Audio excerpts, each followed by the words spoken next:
Good afternoon, everyone. My name is Jessica Rockhold, and I'm the Executive Director of the Midwest Center for Holocaust Education. And it's my honor to welcome you today to this presentation, which is our second marking National Coming Out Day, in which we seek to understand and highlight the experiences of the LGBTQ+ community in the Holocaust. Today, we have a special partner in this program, which is Congregation Kol Ami in Kansas City. And I would like to take this opportunity to welcome and introduce Rabbi Doug Alpert, who would like to share a few words with you. Jessica, thanks so much. We're honored to partner with Midwest Center for Holocaust Education on this program today, and actually on any program MCHE undertakes.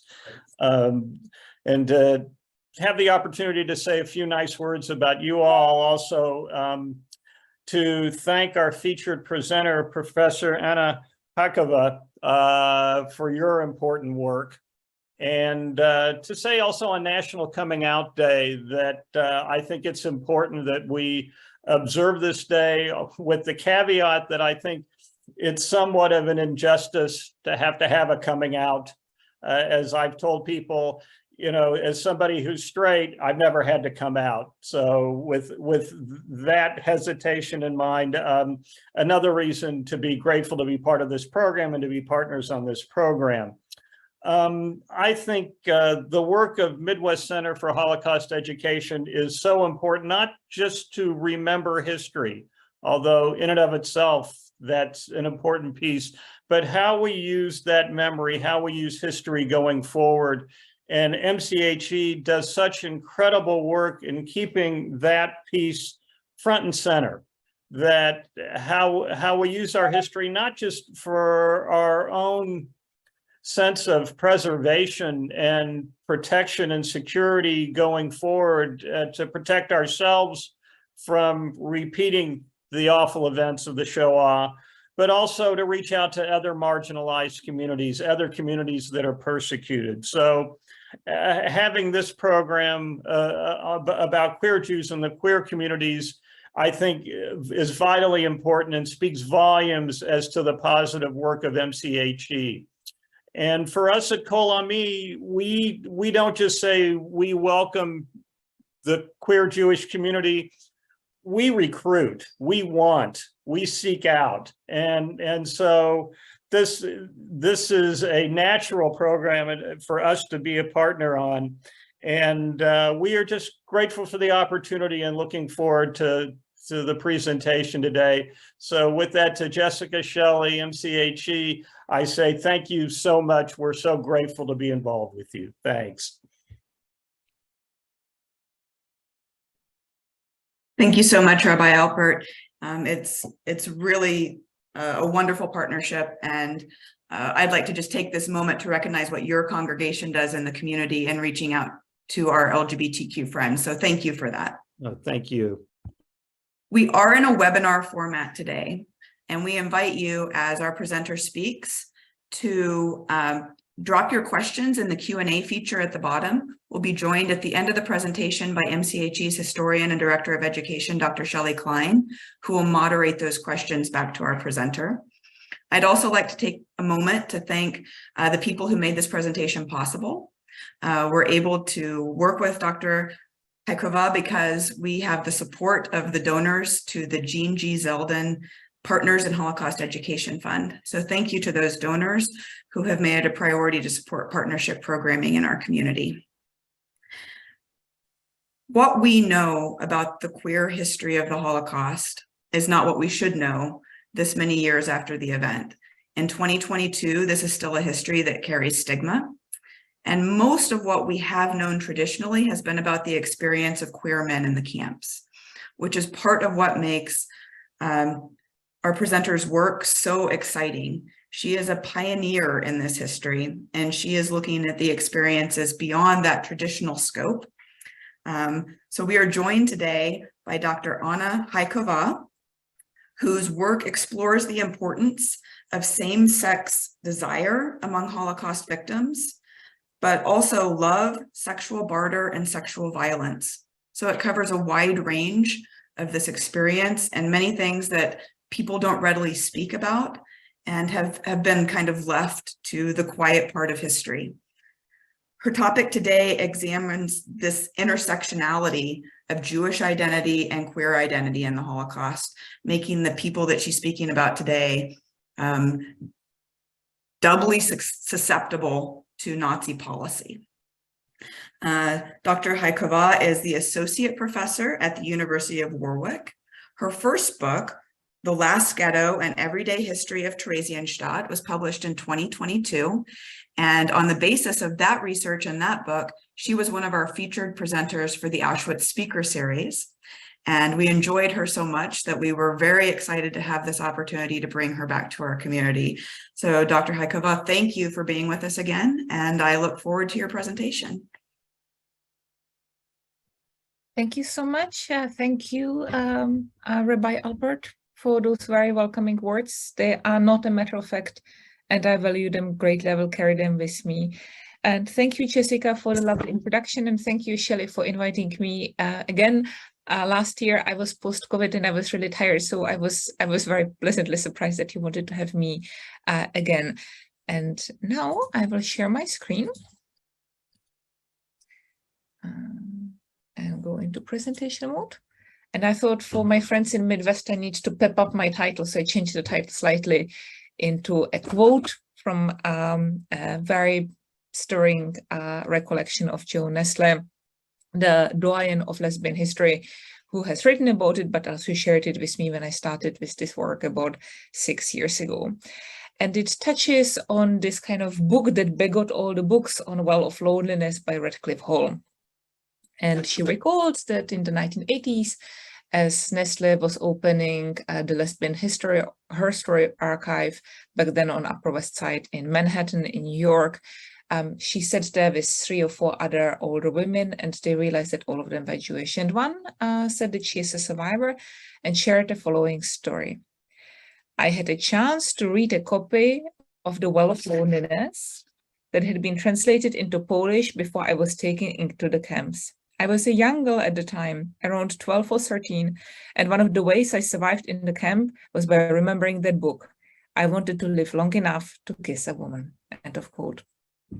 The story of Radcliffe Hall and The Well of Loneliness has been examined by Jana Funke, and Paulina Pajak has written a couple of really, really insightful articles about the Polish translation. The most important thing to start with is that it was 1932 in Poland that homosexuality was decriminalized. Some 30 years before Czechoslovakia, some 30 years also before East Germany, and 40 years before West Germany. And of course, today when we look at developments in Poland, these are not really histories that we would be expecting, but that is also the beauty of history, that it shows us ambivalences and hidden corners. The history of the Holocaust, and you, Jessica, have already touched on that. When I started working on that was a total lacuna, because what I work on, and what I will also kind of show you a little taster of my work today, I look at Jews persecuted as Jews, deported to concentration camps, ghettos, hidden by Gentile rescuers, who engaged either for romantic reasons or rational in same-sex contact. Some of them came out of the war self-defining as homosexual, some of them not. And I will have a remark on terminology in just a little bit. But of course, this work stands on the shoulders of giants, because we have 40, 50 years of very rich and incredibly courageous research on gay and lesbians, and increasingly also trans people in the Holocaust, people like Jeffrey Giles, Jennifer Evans, and Larry Marhoefer.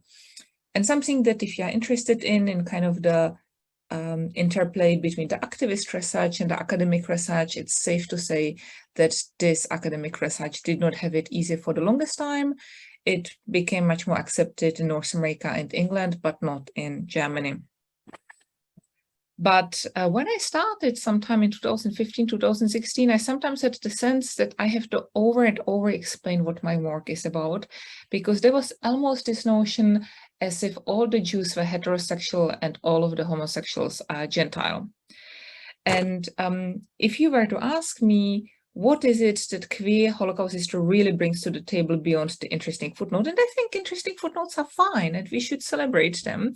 But the analytical intervention, or one of them that I'm doing, is the invitation to question normativity. That is kind of the definition of queer studies.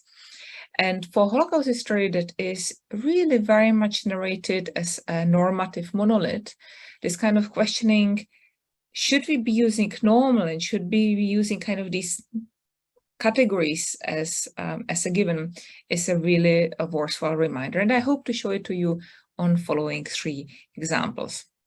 But I do have 2 or 3 further kind of introductory remarks, namely that this gap of queer Holocaust history, I argue, lies in the radical homophobia of the survivors or even of the prisoner society. And this homophobia of the prisoners in the concentration camps is something that was not continuation of the 1920s and 1930s, because we have many studies about interwar Germany, Czechoslovakia, Hungary, and Poland by Aneta Korima and Jan Seidel, and now Kamil Kijevsky. But it is rather a response of the camp society of people in extremis to the horror and to the fear, and they use othering to depict others as sexually different. It is Inza Eschebach to whom we owe these insights, and people like Ulrike Jans and also Uta Rautenberg have written on that. Uta Rautenberg is preparing a book on homophobia in the concentration camp, so maybe you can also invite her because she's amazing. So with this kind of normative expectation that same-sex conduct in the camps was horrible, went in hand also social expectations about what can be narrated, what can be recalled, and the archives of people who engage in same-sex conduct in the camps disappeared. And what we have is homophobia continuing in the classic studies such as Hermann Langbein, people in Auschwitz, and so on. Now, an important methodological question at this point will be, so if my archives are all erased, how do I work? And for the longest time, I thought I am basically recollecting a loss, and I will be offering some thoughts about these homophobic erasures. But as I kept digging, and lots of colleagues really helped me extensively, and I'm happy to share the thanks to colleagues who actually helped me come across some of these stories, because they are fairly rare. So often I do not find them by myself, but somebody hints me. So if somebody's listening and can send something my way, I would be grateful. And with that, I was able to kind of amass enough stories that come together. Often these are just kind of anecdotes that would add to maybe a paragraph, but in a couple of cases, they add to whole stories. And those are the 3 that I will be sharing with you today. And the last bit that I want to do in introductory remarks is the notion of queer. Why do I call these people queer as opposed to gay, lesbian, or homosexual? And that is the issue of identity. I operate with the notion that in order to call someone gay or lesbian or bisexual, they need to self-identify as such. And queer is a much more larger umbrella category that engages in all kinds of conduct that is safe sex, but does not necessarily mean that these people identify this way or other. And when we come to the story of Dita Neumann from Vienna, the girlfriend of Margot Heumann in Theresienstadt, that is a classical example of somebody who is part of queer history, but never self-identify as bisexual or lesbian. Since today I'm here for the National Coming Out Day, that does not mean that I'm outing these people, but I'm outing this history. I also want to say, as a kind of demarker, this talk will include nothing on trans people. Historians such as Xavier Nunn and Laurie Marhofer are currently working on trans people in Nazi Germany, and the Museum of Jewish Heritage had in June a great roundtable on trans people in Nazi Germany, and it's recorded on YouTube. So if you're interested, drop me an email. I will send you the link, or you Google and you find it yourselves. And with that, I am very happy to transition to my first case study of Molly Applebaum, and that there are salient places in Molly Applebaum's wonderful diary I owe to Dagmar Herzog, who drew my attention to it when it was just being published. And Molly Applebaum is from these 3 people I'm talking about, I believe, still alive. her diary, which is an amazing diary. And if you teach the Holocaust, I would really encourage you to, if you haven't read it yet, to read it and to teach it. It's great. And she's best known for her period in hiding and the sexual encounters she had with the much older rescuer who helped her, and how she writes about it, whether we should understand it as sexual barter, as sexual violence, as pleasure, the very troubling issues of whether a 13-year-old Jewish girl in hiding can meaningfully consent, and so on. But the diary also discusses at length her queerness, but the scholars who have written on the diary have really not addressed it, but they just alluded to it. So who is Molly Applebaum? She was born in 1930 in a well-to-do assimilated family in Krakow as Melania Weissenberg, and after she immigrated to Canada, she changed first name to Molly. The family escaped from Krakow and moved to a smaller town farther away, hoping for some protection. And this is where she met Sabina Goldman on the right, one of the functionaries or one of the administrators working for the Jewish Council. And for this young woman who was 18 or 19 years old, back then 12-year-old Molly developed a crush, or she fell in love, whatever language we are going to use. And I want to share with you one very beautiful quote from April 1942. And I quote, "If only you knew, Benečka is diminutive for Sabina, how much I love you. Oh, if only you knew, but you do not, and you shall never know, because you will not believe that such a love can exist. It is called lesbian love, that is, of a woman for another woman. I love you with all my naive, still entirely pure, tiny heart, and I'm suffering. And you are my first love.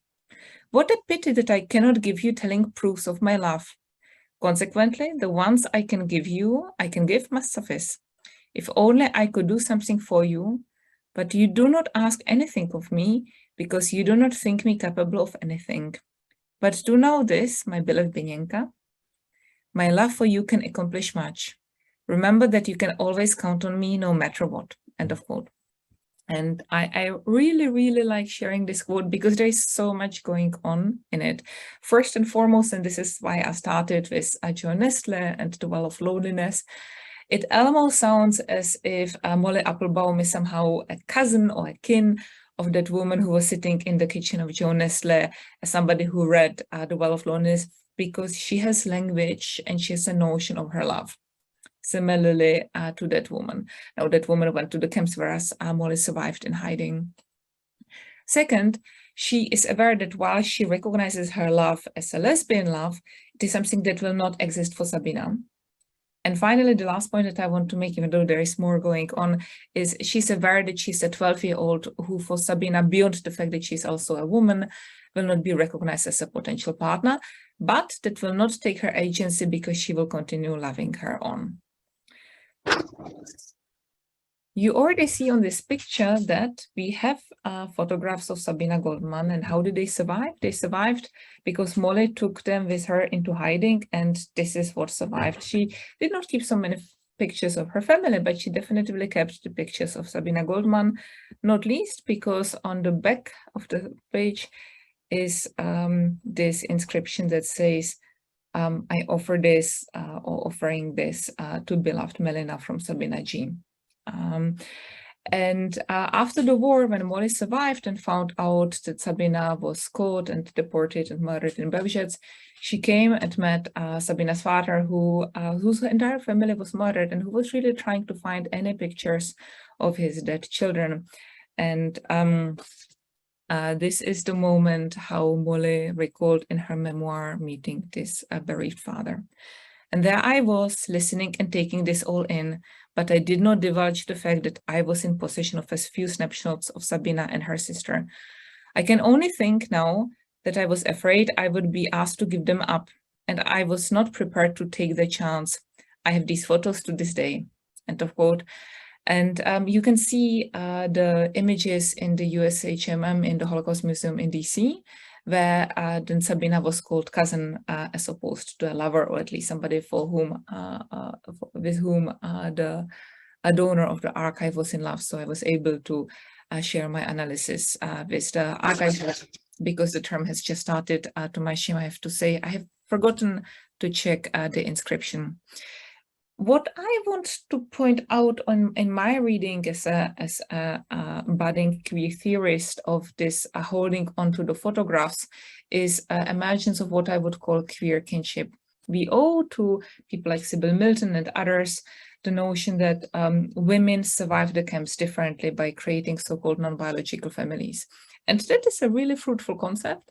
And she is very probably right, but she also may have pointed to the fact that women narrated surviving in groups, whereas men survived in the groups, but because they were men, they were kind of socialized into not talking so much about collectiveness and did not talk about it. But there are some PhDs that are emerging on that, for example, that by Florian Zabransky from Sussex. My criticism, and here I go about criticizing and questioning normativity, is when we say non-biological family, we mark the biological family as kind of the real thing and the non-biological family as a reflection that is somehow different.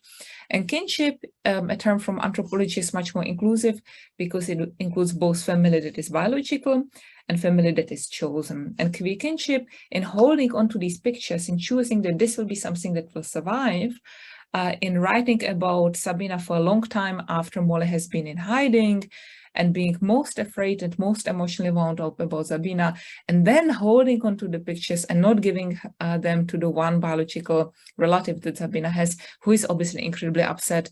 Those are many of the gestures of queer kinship. Now I want to go to the second point, to Jiří Vrba, who was one of the co-founders of the Terezín initiative of the Czech Survivor Association of the Holocaust survivors, who is today pretty much completely forgotten. And I only came across him some 5 or 6 years ago because one of his friends who then declined to be interviewed by me and who since then passed away mentioned him as Jiří Vrba, my friend who was a homosexual. That's all that he mentioned about him. And then I started digging and found out that that is the very lucky accident. Vrba's entire papers have been donated to the Jewish Museum in Prague, and my friend, the archivist there, very kindly sent me the whole thing digitalized. And there you find little tidbits, such as his girlfriend in Terezínštát, Eva Kominíková, who doesn't say with a single word that her boyfriend after the war came to identify as gay. And I quote, "I don't want to get into too personal memories, but I have to say that I loved Jirka," and again, diminutive for Jiří. "I loved Jirka very, very much, that we always got together only to break up again, that my first love was beautiful and bitter, but one forgets the ugly things. Jirka was very well brought up. He courted me. He brought me many flowers, small gifts. For instance, he made me a pretty small bracelet, which he gave me in Terezínštát for my birthday, and which I kept to this day." End of quote.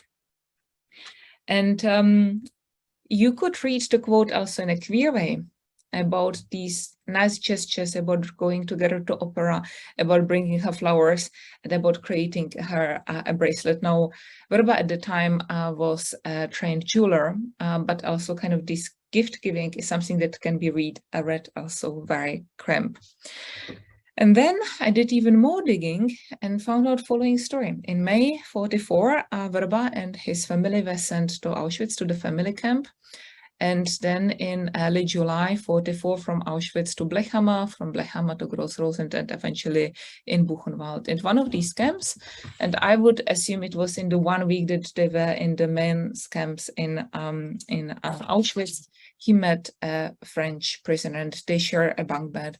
And in this time they became intimate. They were not able to communicate very much because Vrba did not speak French and the Frenchman only spoke French.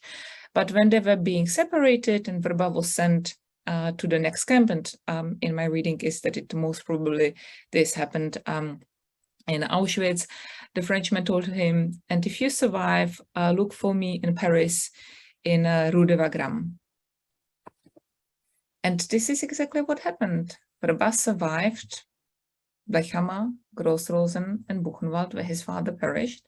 And his first way after the liberation did not go back to Prague, but went to Paris.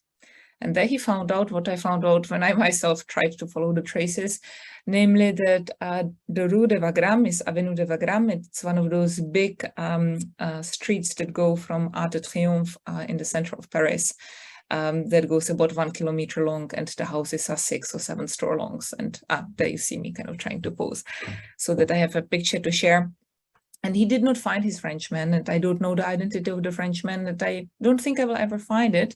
But he came back to Czechoslovakia as an out and self-identified gay man who came out to his 2 siblings, to his sister, who came back from emigration from England, and had a very interesting but also extremely difficult post-war life, because he was active in the Communist Youth Organization, then lost his job in 1953 because of his relation to Otto Schilling, and also to the fact that he was a Jew during the Slansky trials, had to work in the factory, and eventually was able to do a career in theater and stayed a theaterman and director his whole life.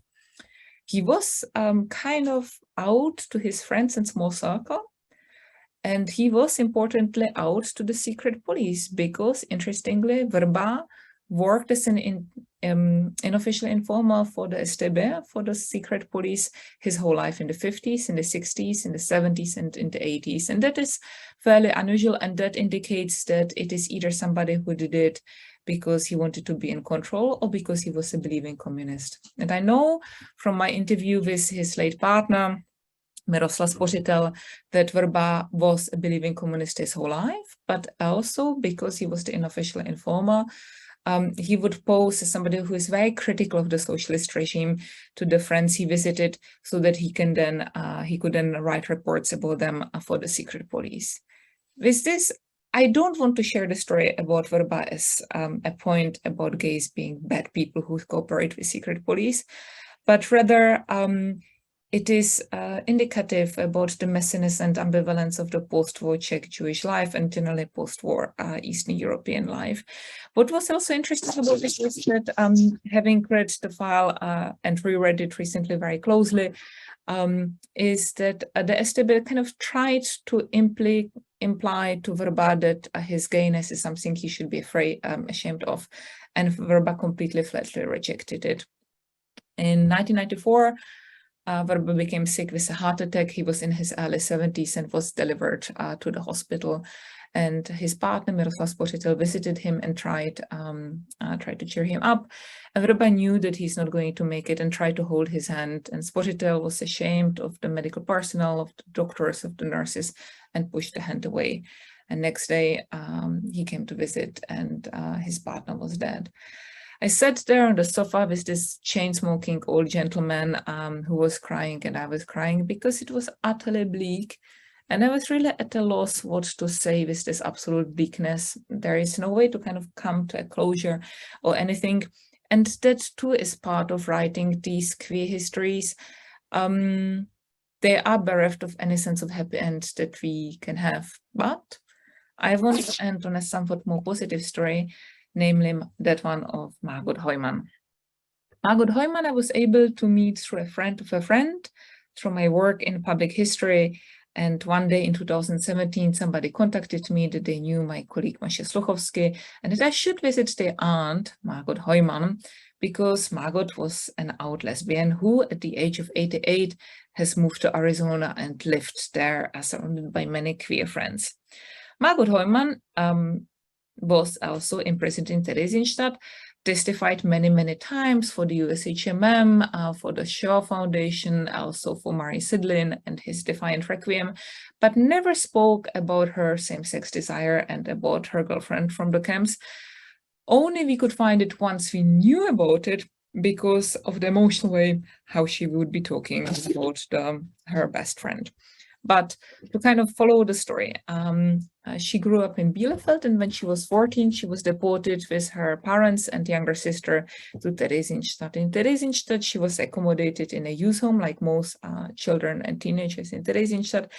And here is that she met Dita, the girl whom she described as the love of her life. And they became a couple. And at night, they would climb into each other's beds and cuddle and be intimate with each other. But during the day, they would not talk about it. And during the day, Dita actually had a boyfriend. It's also in Theresienstadt that Margot, who became a great opera lover, came to know opera, and she told me with her shining eyes about this aria from La Bohème, how cold is your hand, give it to me, I will make it warm again. In May 44, first Margot and her family were sent to the family camp in Auschwitz, where she, by the way, ended up working also as a youth care leader together with Yuri Verba, but very probably they did not know each other. She was first desolate because she was separated from Dita. And a couple of days later, Dita arrived, and this was the moment when she said to me, I was, I guess, happy because she was in Auschwitz, but she was no longer alone. A couple of weeks later, the SS decided to close down the family camp. They desperately needed Jewish slave laborers for work, and everybody who was not seen as fit for labor was to be sent to the gas chambers. At this moment, in the family camp, people know what it means not to pass the selection. If you have read Ruth Kluger's memoir, she writes this incredibly poignant scene, how she decides to pass the selection in the end. And this is exactly what Margot and Dita passed through. But Margot's family decided not to pass through the selection. They wanted to stay with the younger daughter, and they believed that the younger daughter was too young to make it. And this was the moment when Margot decided to go with Dita and to leave her biological family behind. And again, a moment of a choice and agency and queer kinship. Margot and Dita and other 600 women were sent in early July 44 from Auschwitz to Hamburg to 3 subsequent satellite camps where they conducted forced labor, cleared out the rubble, worked in an asbestos factory, and set up foundations for temporary housing for the people of Hamburg who were bombed out. And this was also the moment when Margot for the first time heard the term lesbian, because they were not the only queer people or queer women in the camp. They observed an enforced queer relationship between a prisoner and a guard. And the guard, Anneliese Coleman, was described by other prisoners as a lesbian and as something that is very negative. So for the first time, Margot, who always knew that she's attracted to other girls, knew that there is something like a definition for what she is, but it's also something that is negative. In early April 45, the Nazis closed out the camps and sent almost all of the women to Bergen-Belsen, where Margot was contracted typhus and became very, very sick. And after the liberation by the British Army, the girls were separated because Margot, who was very, very sick and weakened, was sent to Sweden to recovery. And after a few years in Sweden, she decided she actually wants to try again. She wanted to move to the US. She was invited by her relatives. She moved to the US and really kind of felt there like a fish in the water. She experienced the lesbian years of Greenwich Village, had a relationship with the copy editor of New Yorker, Lou Burke, and then in the early 1950s decided to get married and have children because she felt she owed it to her family. The family and the marriage was not the best one, but she and her husband stayed together for 20 years, and eventually in the 70s they separated. Dita and Margot found a contact with each other again. Dita moved to Canada, and you see them at the wedding of Dita's in January 1956, where I think Margot was the witness or the maid of honor or whatever.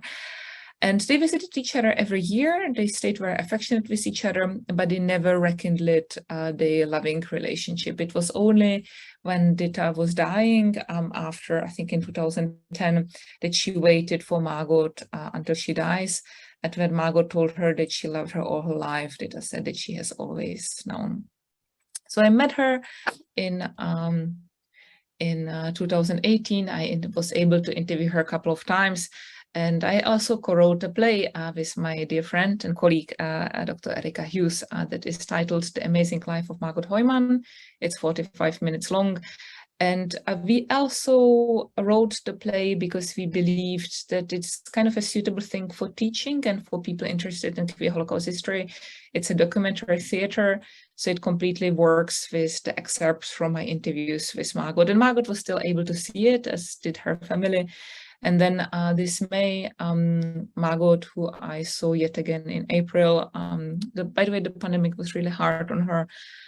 She died, and she died simply of old age. She was not doing so well anymore. She's been pretty lucid until the end.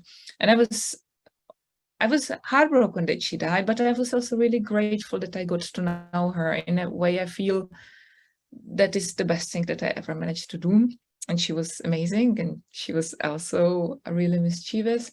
But I was also very pleased for her that her obituaries came out in New York Times and the Times. And it was not because I have such great connections or because her relatives have such great connections, but people were really aware that this was a very, very unusual story, and that she is the first, and I'm afraid the last, lesbian Holocaust survivor who survived the camps and bore testimony.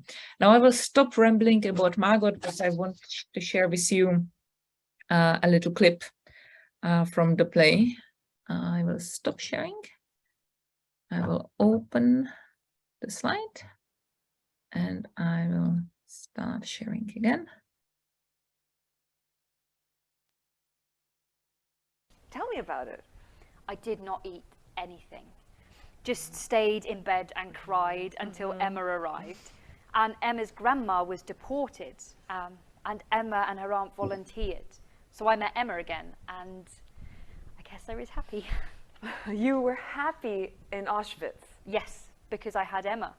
You were happy in Auschwitz because you had Emma. Wow.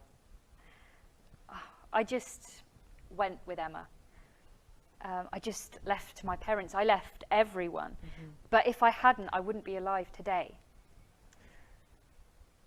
Do you remember in Auschwitz when you learned about what was going on there, about the mass destruction? I learned about the gas chambers, yes. And when we left, we didn't know that they would end up in the gas chambers. We didn't know anything about our future. And I decided that if Emma goes to a gas chamber, then I'm going with her. I never, ever have loved anyone the way I love Emma. Both of us survived because we took care of each other. We helped each other the whole time. First of all, we never gave up hope. We constantly spoke about what we would do when it was over. Not if, when it was over. We shared any little food we got on the side whenever we could. You will also notice that in the clip, the name is Emma and not Ditta, and the real name is Ditta. After Margot passed away, the obituarists decided to use the full name, and this is what we do. Now we revert from using Emma back to using Ditta and the full name, and we can use the images because they were printed in the pages, which really kind of changes for me the place in which I move as a historian. Now, I want to share the conclusion with you.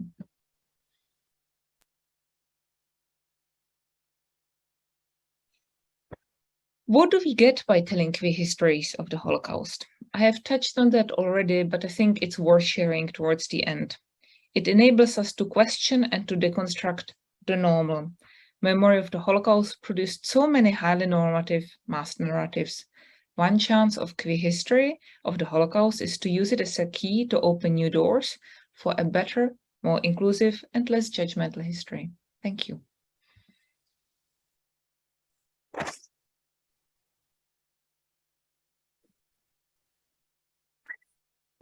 Thank you, Dr. Hajkova, and I'm excited to see what questions we might have for you. If anyone has any questions, please put them in the Q&A feature. And while we're waiting on audience members to do that, I have a few of my own.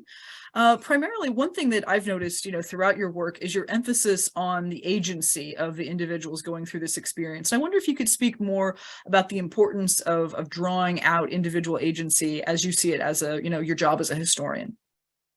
Thank you. That's a big question, and as you know, I have spent a fair bit of time thinking about it. I mean, I will backtrack and say that after the Holocaust, there has been this kind of very prominent argument that people did not have meaningful agency. We can go back to Hannah Arendt and Origins of Totalitarianism, where she argued that basically these regimes, whether the Soviet regime or the Nazi regime, kind of destroyed the human society and kind of the humanness in its own right, at most in the concentration camps. And then in the 1980s, the Holocaust scholar Lawrence Langer conceptualized choiceless choices.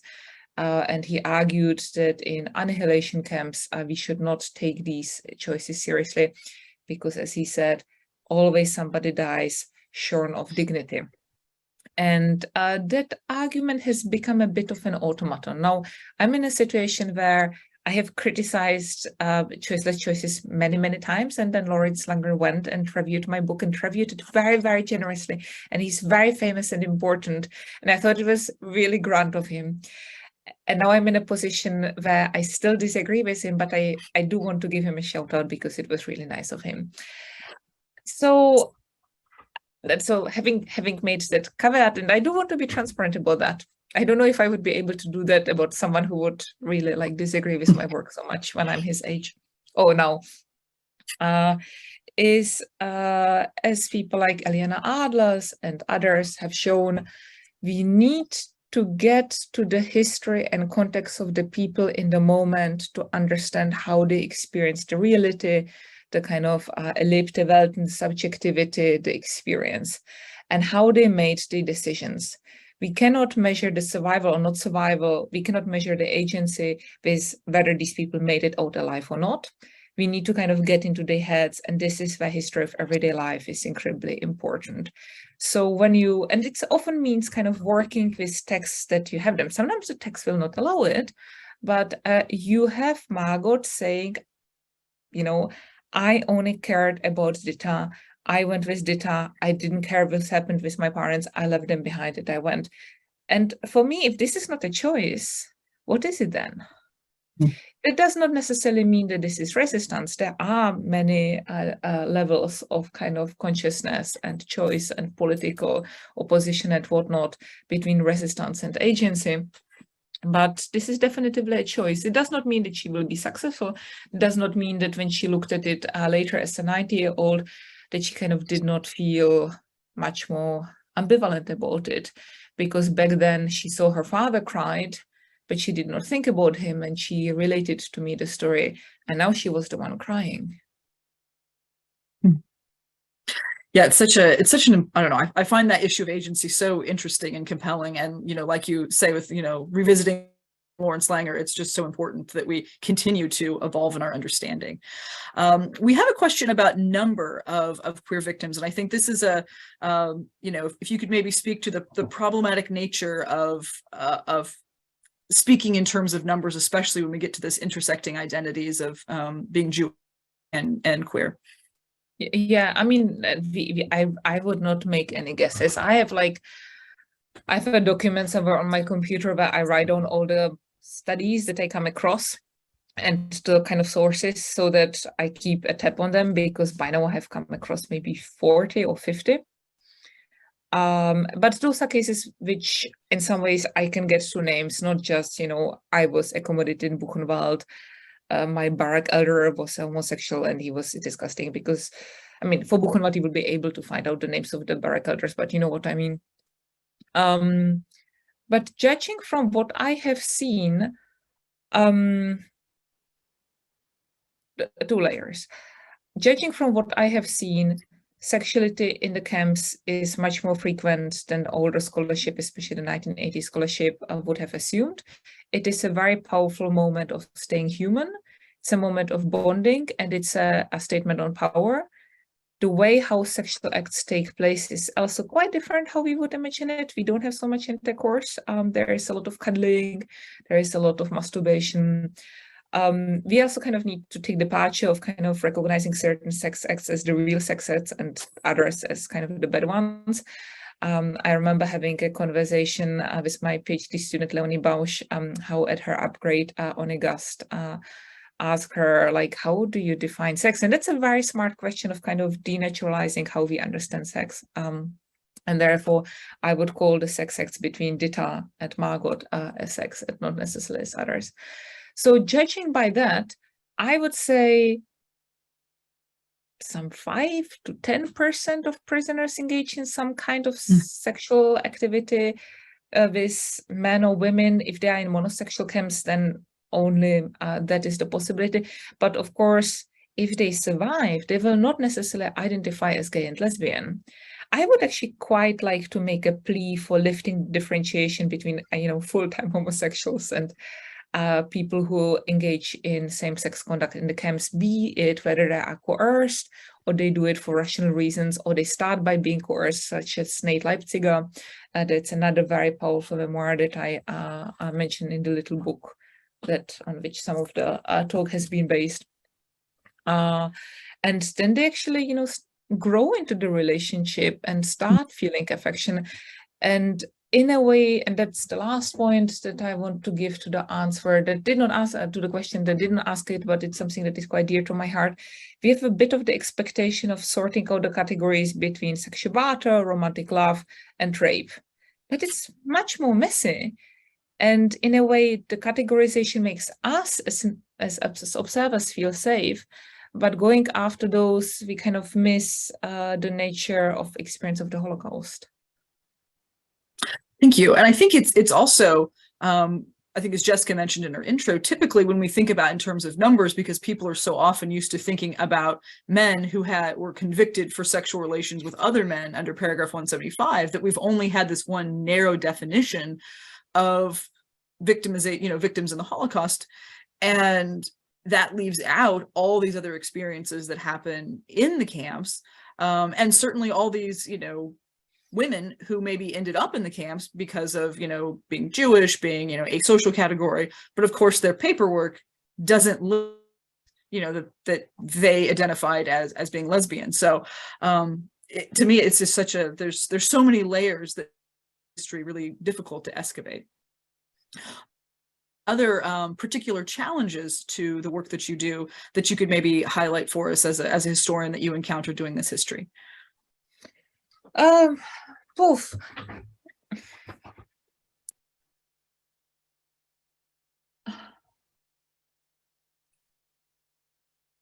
Where to start?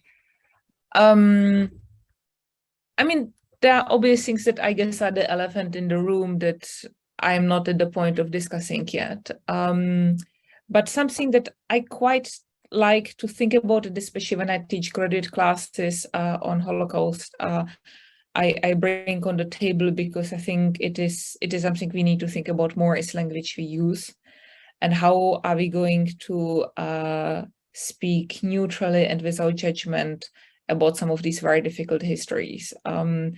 And for me, that's a story of drafts. You do not come with a first draft, you go over draft and draft and draft. And I guess an example that I like is promiscuous. Promiscuous is a very judgmental term. There is not really a term that is neutral, that is like one word term for a woman who has a number of exchanging sexual partners. And I remember I edited a special issue of German history, and somewhere in the introduction, I kind of remarked on the fact that English doesn't have a word for promiscuous, and that I kind of and the review, the person who did the peer review, had some very, very useful comments on that, for which I was very grateful. And that is something that I hope I do well. But also when I talk about these topics, I've talked about it a lot, and I need to still keep the distance, because I know that much of my audiences listen to the topic for the first or second time, and I live by that. So a few days ago, I was giving an interview to a journalist who's a friend and who runs a podcast, and I talked about the physicians of Theresienstadt who, by being a doctor still, and that goes to the issue of agency and of status, were able to say, I'm a doctor, I'm not like idiot with the Star of David. And then I realized it is very funny to me, but if you listen to the statement from the outside, it is very flippant. So I asked her to cut it out. But I do want to show that I want to be transparent, that sometimes I make flippant statements, and it's important to think about, am I just having a beer with my wife and telling her funny stories, or do I speak in Kansas, and do I need to be a bit more careful? We have a question here about the play. Could you talk a little bit more about the format of the play and how you communicate her story and your interpretations, and if there's anything that surprised you when you were doing this? Oh, yes. So first and foremost, we did the play in the pandemic, and we turned the lemons into lemonade. So the play exists as a digital format. So it is much cheaper to bring us over, because basically we show the play digitally like we are doing it now. So if anybody wants to bring us, we do that happily. And I'm also grateful for the occasion of talking about it. The play came to be because Erika, who is a good friend of mine, and I were kind of hanging out and talking not only about plays that she's analyzing in her book, but what is a good Holocaust play. And because I really enjoy hanging out with her, I suggested we do a play, and then we went through a couple of topics and eventually settled on this one. We got the permission from Margot and her family to do this. They were completely on board. And then we spent a fair bit of time going over the transcript and lifting the bits that were playable. And once we did that, then we went over the script a couple of times, cutting it down so that it's not super long. Everything that is in the play are things that I or Margot have said. The surprising moment for me was to see an actress to play me, because she's obviously not I, and I had to let her be her version of how she reads the play. And we decided for a number of reasons to have somebody closer to the age of Margot back then in the camps to play Margot, and not to have an older actress play her, whereas the actress who plays me is kind of about my age or a little bit older. So that's interesting, but you always have the difference how people are on paper when you read them, and then you meet them in person. They're often very, very different. And I get that a lot, that people read my text and they think I'm that kind of person. Then they meet me and I'm lively and I move my hands a lot. So I quite enjoy seeing the text version of me who is then acted by a real person. And we wrote a piece about the play in the conversation. So if the person who is asking that emails me, I can send them the essay. Okay, great. And I mean, one thing I noticed, as you were talking about this play is, and in many of the ways you've approached this topic is making these people very personal. Could you talk about the importance of humanizing this particular field of history and why that's necessary? Absolutely. First and foremost, because these are absolutely marginalized histories. And had you invited me to give this talk 5 years ago, I would have shared with you one after another very hair-curling and very devastating statements of homophobia, in which the queer person is disgusting and is horrible as the other, but is absolutely not human. And in fact, they are remarked as Wanda. I had COVID twice and I blank out on names, but Wanda Poltavska from Ravensbrück remarks on the fellow prisoners from her barrack who were lesbian, and she says, are they still human because they are lesbian or because they engage in same-sex conduct? And therefore, it was really important to bring on the table that these people are human and that we need to empathize with them. So in that sense, some of the history that I do is not just kind of academic history that kind of tries to make a contribution, but I will say maybe with some pathos, it is social justice. Well, that leads me to sort of my final overarching question here is like, what can we, the importance of learning this history, what is the impact it can have on our world today as a whole, and also on the LGBTQ community in general? I think we need to be much more open to ambivalences, to difficult histories, and to be much more careful in our judgment, and to also try to be as inclusive as possible. I think thinking about difficult histories makes us better people in a way. It's kind of your vegetable. I have been watching over the last 10 years, there's a new research on the so-called socials and so-called habitual criminals in concentration camps, who in terms of kind of marginalization in the post-war narratives are about the same level, or maybe a little bit worse, or maybe a little bit better. And then one of the last things that happened before the pandemic hit was that the German House of Parliament recognized them as true victims of fascism. They still didn't get reparations. The big exhibition that they have been planning has not still been passed. But now And it's much easier for the grandchildren and great-grandchildren to say, my grandfather was in the camps, he beat up someone when he was drunk, he killed him, he ended up in the camps, he was in Auschwitz, it was awful, but he was a lovely man. And to be able to say that vis-a-vis when we look at, you know, Langbein and the others, that's a big, big step. And because the Holocaust and because the Second World War is such an incredibly meaningful, you know, the most significant genocide of our modern age, it is very, very important. I mean, I would say it also with Ukraine, I was surprised by my own reaction. And, you know, I was an old pacifist, and then the war started, and within a very short time, I very quickly segued into 300% hardcore support of Ukraine. I sent them money. I collected money for my birthday and sent them to Ukraine. I constantly encourage friends and colleagues to send money to Ukraine.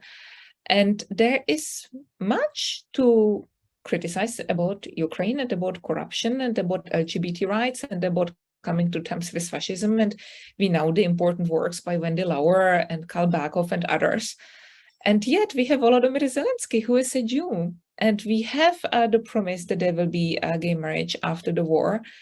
And therefore, it is absolutely necessary that we support Ukraine while we do not close our eyes in front of all the problems. But also, as I always say, I don't want to have the Russians in Essex, because this is where they will be if you don't stop them. Sorry, I just feel very keenly about Ukraine. No, I think that's, I mean, all of it relates. And I think too, there's something so empowering to, you know, the initial title we had was, you know, without a history, people are dust. And I think that there's, you know, to have identity in current, you know, your own time, it's so important to be able to look back and see previously existing identities and experiences, and not just to be existing in the present moment, but realize there's a lot, you know, a long continuity there that it exists. And I think that's so important. And it is love that makes us human. And this is why this young girl that goes into the camps and she doesn't want to die without having kissed a woman is really the thing that drives the point home that queer people are first and foremost people. And in a way, the rabbi's welcoming words that he never needed to come out as a heterosexual is something that also reminds us of kind of these normative expectations in which straight people are normal and queer people are those who need to come out. And helps us to recall that queer people in the Holocaust were people whose stories were erased. So therefore, I do not necessarily talk about the queerness, I talk about the erasure and bringing them back. And I try to think of narrative tricks to persuade my audience that this is the case, because there is also sometimes pushback. And I'm delighted to see such a big audience here today, but it has happened to me that at in-person talks, the people who come are LGBTIQ audiences, and people who would otherwise come to Holocaust talks don't show up because they do not think it's something that is relevant. And this is exactly the argumentation that I try to come to reconsider. Mm-hmm. Well, thank you so much for this. It was really excellent. I enjoyed it, as I enjoy all of your work. So thank you for joining us again. And for those of you who would like to revisit this talk, it will be posted on our YouTube channel. So if you missed a few details, we welcome you to watch it again. So thank you all for joining us. And thank you again, Dr. Hajkova. And hopefully, maybe in the future, we'll see you back at another talk.